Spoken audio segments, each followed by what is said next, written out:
NIC की meeting में मैं स्पष्ट किया था कि गोली नहीं चलाऊंगा, गोली नहीं चलाऊंगा, गोली नहीं चलाऊंगा।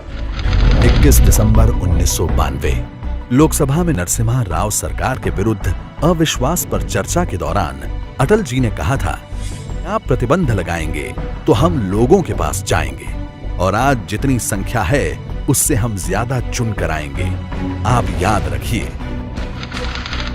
अप्रैल 1993 विभिन्न घटनाक्रमों की पृष्ठभूमि में अब श्री राम मंदिर पर एक समावेशी दस्तावेज की आवश्यकता थी। इसलिए भाजपा ने अयोध्या व श्री राम मंदिर आंदोलन पर एक श्वेत पत्र प्रकाशित किया और श्री राम को एकात्म व एकता की प्रतिमूर्त के रूप में वर्णित करते हुए प्रस्तावना में सरकार के शासन को राम राज्य के जैसा होने की प्रतिबद्धता स्पष्ट की। 1996 में हुए लोकसभा चुनाव में भाजपा ने अपने घोषणा पत्र में फिर से श्री राम जन्मभूमि पर मंदिर निर्माण की अपनी प्रतिबद्धता को दोहराया। 1998 में हुए चुनावों में भाजपा सबसे बड़ी पार्टी के रूप में उभरी। इस दौरान इलाहाबाद उच्च न्यायालय में राम मंदिर का मामला चल रहा था। 11 मार्च 2002 में अटल जी ने संसद में श्री राम जन्मभूमि पर बोलते हुए कहा, यहाँ के विवाद को हल करने के दो ही तरीके हैं। एक, आपस की बातचीत से विवाद हल किया जाए, कोई रास्ता निकाला जाए, और अगर इसमें सफलता नहीं मिलती तो फिर अदालत से कहा जाए कि वो इसमें जल्दी सुनवाई करें। इलाहाबाद उच्च न्यायालय की लखनऊ बेंच में इस मामले की सुनवाई शुरू हुई और सभी पक्षों को सुना गया।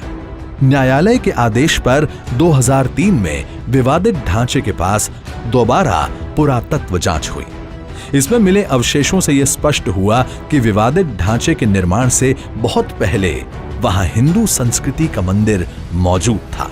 मंदिर होने के वहां एक नहीं 3 स्तर पर 3 मंदिर होने के स्पष्ट प्रमाण मिले। ये पूरा स्थल धार्मिक ही स्थल था शुरू से लेकर आखिरी तक, इसके स्पष्ट प्रमाण हैं। करीब 7 साल बाद सितंबर 2010 में इलाहाबाद उच्च न्यायालय की लखनऊ बेंच ने राम जन्मभूमि पर फैसला तो दिया, लेकिन ये जन आकांक्षा के अनुकूल नहीं था। विवादित स्थल के 3 हिस्से तीनों पक्षकारों को दे दिए। एक हिस्सा श्री राम जन्मभूमि न्यास को, एक हिस्सा निर्मोही अखाड़े को और एक हिस्सा मुस्लिम पक्षों को देने का फैसला सुनाया था। निर्णय से असंतुष्ट सभी पक्ष उच्चतम न्यायालय चले गए, जहां 9 मई 2011 को उच्चतम न्यायालय ने सुनवाई के बाद इलाहाबाद उच्च न्यायालय के भूमि को 3 हिस्सों में बांटने के निर्णय पर रोक लगाते हुए यथापूर्व स्थिति की व्यवस्था दे दी। भारतीय जनता पार्टी ने न्यायालय के माध्यम से न्याय प्राप्त करने का समर्थन किया। आपसी बातचीत और सुलह के माध्यम से भी श्री राम जन्मभूमि पर भव्य मंदिर का निर्माण हो सके, इसके प्रयास किए जाते रहे। 2004 और 2009 के दृष्टि पत्र के बाद 2014 के चुनावी घोषणा पत्र में भी भाजपा ने श्री राम मंदिर निर्माण की प्रतिबद्धता दोहराई। साल 2014 भारतीय राजनीति का एक महत्वपूर्ण कालखंड शुरू हुआ। पूर्ण बहुमत के साथ भाजपा सत्ता में आई और श्री नरेंद्र मोदी प्रधानमंत्री बने। उसके बाद उच्चतम न्यायालय में मामले की सुनवाई में तेजी आए, इसके लिए भी ठोस प्रयास शुरू हुए।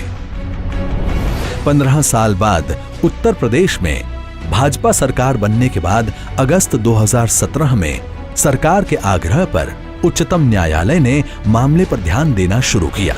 न्यायालय ने कहा कि मामले से संबंधित हिंदी, संस्कृत, फारसी, उर्दू व फ्रेंच भाषाओं के दस्तावेजों का अंग्रेजी में अनुवाद होना आवश्यक है।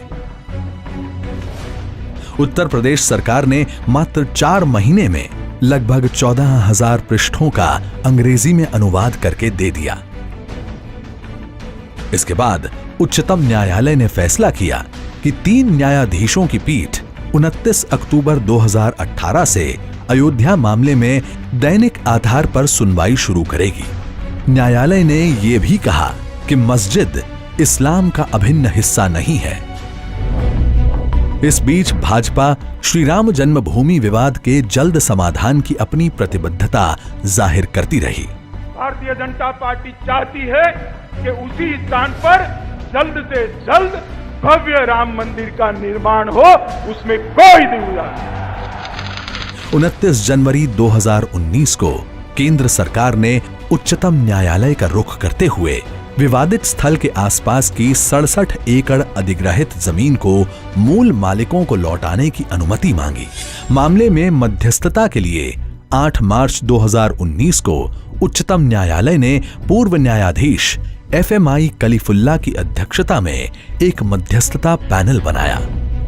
6 अगस्त 2019 को उच्चतम न्यायालय ने एक बार फिर निर्णय लिया कि 40 दिन तक नियमित सुनवाई करके फैसला सुनाया जाएगा और 16 अक्टूबर 2019 को सभी पक्षों की बातें सुनने के बाद मुख्य न्यायाधीश रंजन गोगोई ने सुनवाई खत्म की।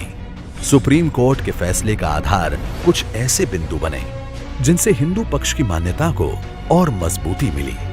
ऐसे कोई प्रमाण नहीं थे जिससे स्पष्ट हो सके कि सन 1528 में विवादित ढांचे के निर्माण के बाद से 1856-57 यानी कि 300 साल से ज्यादा समय तक वहां नमाज होती थी।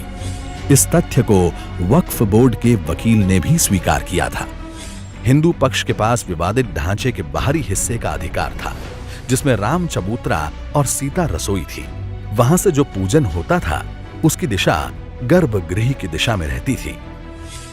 विवादित ढांचे के मौद्जिन ने 1858 में दाखिल एक शिकायत में माना था कि गर्भगृह में राम जन्मस्थान का प्रतीक सैकड़ों वर्षों से था और हिंदुओं द्वारा पूजा नियमित रूप से की जाती थी। और अंततः उच्चतम न्यायालय के फैसले के बाद अयोध्या में भव्य राम मंदिर का मार्ग प्रशस्त हुआ है और सौहार्द के अनूठे अध्याय का शुभारंभ भी। सर्वोच्च अदालत का ये फैसला हमारे लिए एक नया सवेरा लेकर के आया है। इस विवाद का भले ही कई पीढ़ियों पर असर पड़ा हो,